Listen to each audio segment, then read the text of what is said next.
So good day mga boss. Yan, nandito na naman tayo. So panibagong video na naman ang ating i-upload sa YouTube natin. So yan, kakatapos ko lang magpakain nga pala ng mga beta natin dito. So ayan, pinap-flare ko muna sila para mabilis silang malusawan, no. Ito yung mga ano natin, mga red base nating FCCP. Ayan, napakaganda oh. Ang titikas, ang pupula oh. Pansin ko itong rack na to na bagong gawa ko lang ano no. Madilim siya pag tinutukan siya ng camera eh. Nasa harap kasi yung liwanag eh no. Ayan oh. Ito mga super red to eh. Ito meron tayo ditong mga half moon na ano na import line. Ayan oh, mga nagbabubble nest na rin sila eh no. Mga breeder size na kasi to eh. Mga long fins. Yung mga long fins talaga magaganda sila sa ano eh, sa aquarium. Kapag nasa opisina kayo, no. O kaya di-display nyo lang sa mesa nyo. Gaganda ng mga long fins eh. So yan mga boss, papakita ko sa inyo yung breed ko na ano na isang pair ng ano, super red. Ayan, kakahatch lang ng mga fry nito eh. Maliliit pa halos kaya di pa makita eh. Dito sa kabila meron din ito ano naman to AOC. Dito mas nauna tong mag-hatch kumpara dun sa super red. Dito medyo kita mo na yung mga ano yung mga fry ayun nalangoy na maliliit. Mga bagong hatch lang to. Kagabi to napisa eh, nakita ko kagabi. Ayan, inaalagaan siya ng ano ng male. Ang male kasi ang may iwan dito pag nagbe-breed ka eh. Sila kasi mag-aalaga niyan eh.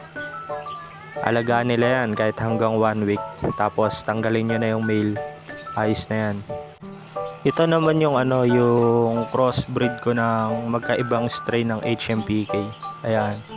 Hindi kita masyado yung mga fry. So may mga nalusaw na fry dito pero meron pa rin natitira no. Ang pakain ko rito ano eh, BBS na ano, na pinapahatch. Ayan yung mga fry nila. Mas matanda yan ng ilang araw lang eh. Ganito lang ako magpatch ng BBS mga boss oh. Ganyan lang. Pwedeng may aerator, pwedeng wala. Ito yung mga ano ko, yung mga breeder ko na iba. Ayan, kino-condition ko pa sila. Meron ako dito na pang out din na FCCP na dalawa. Ayan oh, dalawang male na FCCP. Ayan, mga red base mga boss. Yan, mga AOC yan. Dito, meron din tayo dito. Ito mga import line na to. Mga long fins. Ayun na yung mga natitira sa mga long fins natin. Super red, Dumbo. Meron tayo nyan. Dumbo ear tsaka super red. No? Lahat to mga boss, ano, long fins. Ayan, meron din tayong fancy na half moon. Ayun, ang lapad ng ano niya, no, ng buntot. Meron din tayo dito ano, crown tail na fancy. Breeder size na rin, kaso wala tayong mga female kasi nito eh. Ayun, no, mga good size na sila lahat. Yung mga Dumbo natin, ang lalaki ng tenga eh, no. Yung mga super red, ang lalaki rin eh. Lalapad ng ano nila, yung mga fins. Paano pa tong ano, paano pa tong mga mustard? Ayan oh, gaganda. Ganda to pan display eh. Tapos malaki yung aquarium nyo. Ayan, sa long fins kasi talaga kailangan malaki ang aquarium nyo. Itong 4x6x8 na tank ano to eh. Di naman yan pasok sa kanila eh. Standard lang yan sa mga ano, sa mga size ng HMPK. Dito naman tayo lumipat sa mga 34500 natin. Ayan, mga HMPK lang. Ayan, pasilip ko lang sa inyo mga boss. Assorted betas. Dami niya no. May mga naano na rin dito eh, nakuha na rin eh. Ayan. Mga short fins. Sa mga gusto ng short fins, marami tayo niyan dito. Ayan ang signature ko dito sa shop eh, short fins talaga eh. Mga yellow fancy, ang gaganda oh. Meron tayo dito mga star tail. So ang size naman na nandito mga boss, regular size to breeder size, no. Yan, may 4 months old, may 5 months old, may 6 months old. So pwede nyo na sila i-breed. So kayo na lang bahala kung kukondisyon nyo na muna sila. Pero kondisyon naman na yan sila eh.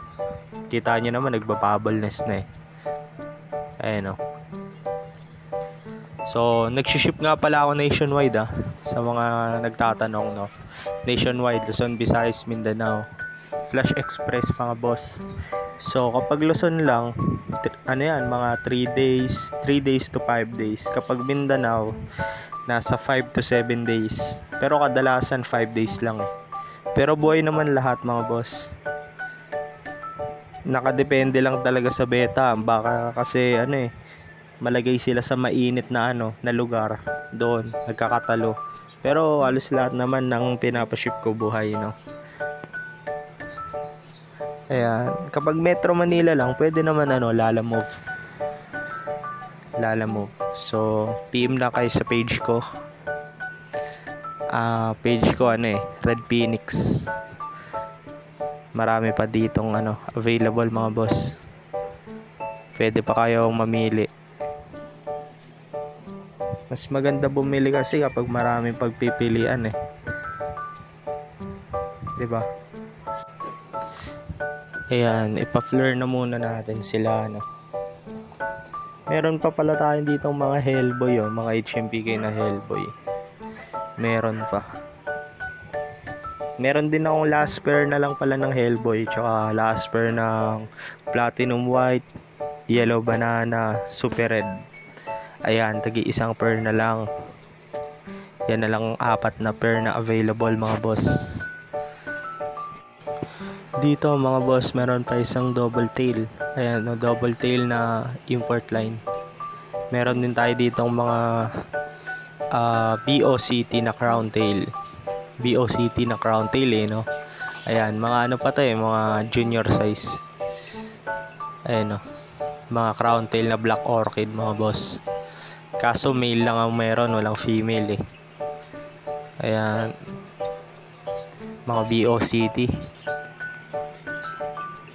Pwede yan. So yun mga boss. So takpan muna natin yung mga mga breed nating mga beta dito. Kasi baka ma-distract yung parents kainin yung fry. So ito mga boss, itong nabili ko na PO1. Ayan. So may binili kasi akong Triyong Gapi. So hindi ako talaga marunong sa Gapi mga boss. So beta lang talaga ako. Ayan, ngayon bumili ako ng Gapi Trio. Susubukan ko makapagparami, So ito ang ID raw nito is RDSS na Gapi. Ayan, Trio. Di ko alam kung tama 'yan Pero sinearch ko, magkamukha naman sila. Pero sa mga marunong, i-comment nyo na lang din, So, ayan yung setup ko ng Gapi. Isang tank lang mga boss, tapos trio na. Ayan. Hindi ko alam kung ilang months na to Ayun, pero ang liliit Pero ganyan lang yata ang size ng Gapi Ayan mga boss So, kapag ito, nag-success siya at naparami ko siya, doon pa lang ako bibili ng maraming Gapi na trio. Kasi natutuwa ako ang dami rin palang kulay ng mga Gapi, So, pag-aaralan ko naman yung Gapi. Ayan, natutuwa ako sa kulay nila So, aaralin ko muna paano siya alagaan mga boss. Ayan. Gustong gusto ko na nga bumili uli pero muna tayo. Taste muna tayo. Baka kasi mamatayan tayo, sayang, kawawa lang isda Ayan, paparamihin ko muna siya. Susubukan ko muna kung paano. So yun lang muna mga boss. So sa lahat ng gustong umorder, PM lang kayo sa page ko ng Red Phoenix. Ayan yung page ko. Diyan lang ako nagre-reply mga boss. So comment na lang din kayo dito kung di nyo mahanap para isi-send ko yung link dito sa YouTube ng page ko para pindutin nyo, lalabas yung page natin sa FB nyo. So maraming salamat sa panonood mga boss. Hanggang dito na lang. Yeah.